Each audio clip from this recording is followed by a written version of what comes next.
তোর ওয়াজ হয় না তো এই যে ওয়াজটা হইলো 12-14 লাখ টাকা লাখ খরচ হইলো 30 বছর আগে যে বক্তৃতা হয়েছিল মনে আছে আছে এ কথাটা আছে কইয়ে আজকে দেখবি এটা টান দিব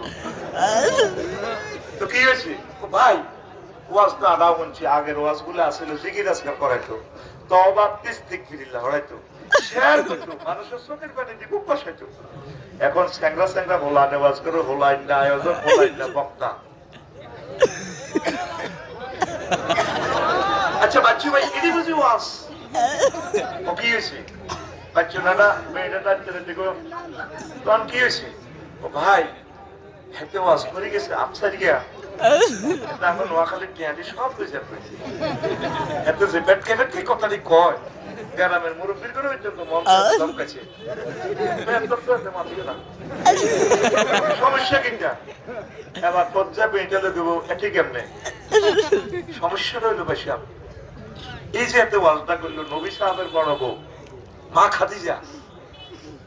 উনি বেলে একক তো নামাজ হয় না রোজা খায় নামাজ করে না জাকাত দেন এই বুঝি ওয়াজ বাচ্চু না এটা মনে চাই 2-3 সেকেন্ড এটা টানে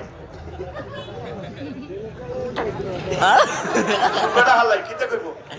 আরো কত শুনবি